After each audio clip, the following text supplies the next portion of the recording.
On va peut-être commencer avec Alban, honneur aux femmes. Tu avais une première question, Alban, je crois, sur pourquoi les jeunes ont du mal à glisser un bulletin de vote écolo aux élections. C'est ça, alors bonsoir Monsieur Jadot. Bonsoir. Nous, on a une vingtaine d'années et depuis qu'on est petit, on nous parle de l'environnement parce que c'est vrai que ça s'est démocratisé. Et pourtant, on nous dit que c'est un sujet super important qui est essentiel pour demain, mais on ne vote pas pour vous. Pourquoi ? C'est votre premier vote, donc il n'y a pas de fatalité à pas voter pour moi.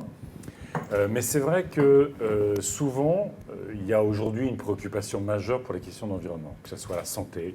On est dans le pays de la bonne bouffe et l'alimentation est devenue suspecte. On voit le dérèglement climatique, on a les images tous les jours à la télé. Et on voit bien qu'effectivement, l'avenir sera sombre si on n'empêche pas le dérèglement climatique, on ne lutte pas contre l'épuisement des ressources, on ne lutte pas contre l'extinction des espèces ou les maladies chroniques liées aux pollutions. Mais trop souvent, il y a une forme de fatalité sur le fait qu'il n'y a pas forcément de réponse politique, en termes de politique publique, à ces questions-là. Alors, je vais commencer par dire que beaucoup de gouvernements, beaucoup de présidents de la République ont toujours promis monts et merveilles en matière d'environnement. Si l'environnement avait dû être sauvé avec les campagnes électorales et les grands discours, les écolos, on serait tous au chômage technique. Chirac, vous n'étiez pas né, c'était la maison brûle, nous regardons ailleurs. Sarkozy, il avait lancé le Grenelle de l'environnement. Hollande, il a fait la COP 21. Et donc, il y a toujours l'idée qu'il y a une action de la part des gouvernements, alors que dans la réalité, dès qu'ils ont fini le discours, ils font rien. Et puis, il y a une deuxième raison qui nous concerne davantage. Je crois qu'on n'a pas su faire le boulot pour expliquer que l'écologie, ça devait être aussi une force politique. C'est pas simplement tout le monde va en faire, c'est qu'à un moment donné, si on veut éviter Notre-Dame-des-Landes, si on veut éviter les OGM, si on veut éviter le gaz de schiste, si on veut protéger la santé, à un moment, il faut des écologistes dans les institutions. Mais c'est vrai, quand on pense à vous, on a plus l'impression d'une bande de fumeurs de joints désorganisés que des gens capables d'être aux manettes. S'il y avait, je crois, un argument pour avoir le vote des jeunes, ce serait de continuer sur cette... La légalisation du cannabis. On est pour la légalisation du cannabis. Il faudra nous expliquer pourquoi, parce qu'il y a beaucoup de gens qui sont contre. Oui, je n'en doute pas. Ce que je veux dire, c'est que on n'a pas toujours su expliquer ce qu'on faisait. Moi, je suis au Parlement européen. Par exemple, je coordonne toute la campagne européenne contre le TAFTA, vous savez, l'accord de libre-échange avec les États-Unis, ou l'accord de libre-échange avec le Canada, parce qu'on considère que c'est donner plus de pouvoir aux multinationales et moins aux citoyens. Donc ça ne peut pas être une bonne solution. J'ai réussi à obtenir l'interdiction du chalutage pour la pêche en eau profonde. Une saloperie qui détruit beaucoup de choses essentielles. C'est des espèces extrêmement rares. Qui ont des vies très très longues, très très lentes, au fond, du fait de... Vous mangez pas de thon, vous, par exemple? Du thon rouge, non. Ouais. Non, le thon rouge, il ne faut pas manger du thon rouge. Bon. Il y a du dauphin dedans, c'est ça? Je sais pas quoi. Non, c'est parce qu'il y a du dauphin. Non, parce que on est en train de tuer l'espèce. Le thon rouge, c'est l'espèce emblématique de la Méditerranée. Dans l'histoire de la Méditerranée, c'est l'espèce emblématique. Et elle est surpêchée. Donc, on arrive au bout, on va tuer l'existence même du thon rouge en Méditerranée, tout ça pour faire des sushis. Alors les sushis c'est sympa, mais on n'est pas obligé d'en arriver à ce qu'il y a des espèces qui disparaissent.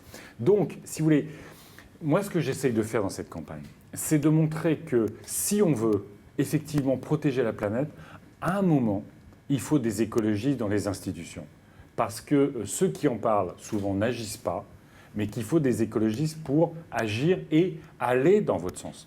Et donc, il faut que j'arrive à vous faire rêver d'une société où le futur... On respire bien, on mange bien. On respire bien, on mange bien, et où demain sera mieux qu'aujourd'hui. Ce qui serait quand même déjà pas mal. Éric Jadot, vous dites on n'a pas fait le travail. Mais est-ce que c'est pas trop technique pour nous jeunes? Vous parlez du TAFTA, vous parlez de ce genre de notions.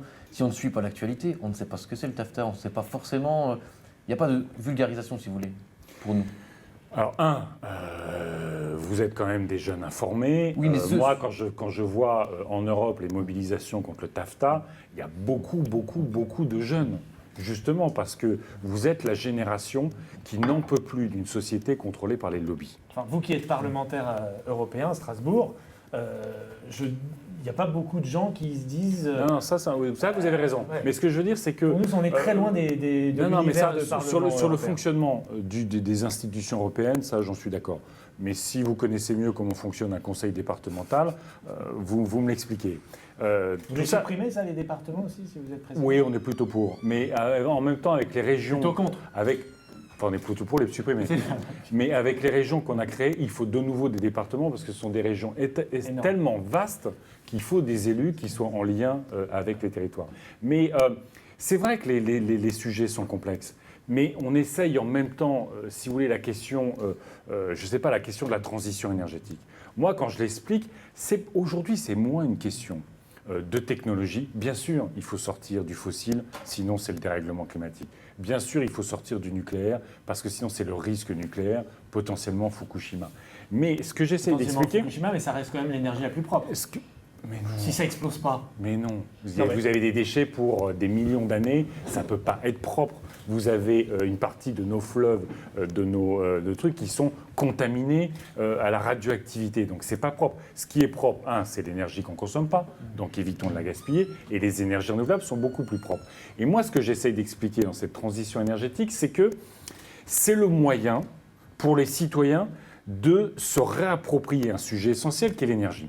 Parce que les énergies renouvelables, c'est l'énergie qu'on a à la maison, c'est l'énergie qu'on a dans le Par quartier, exemple, vous êtes venu dans à le vélo là, village. ce soir.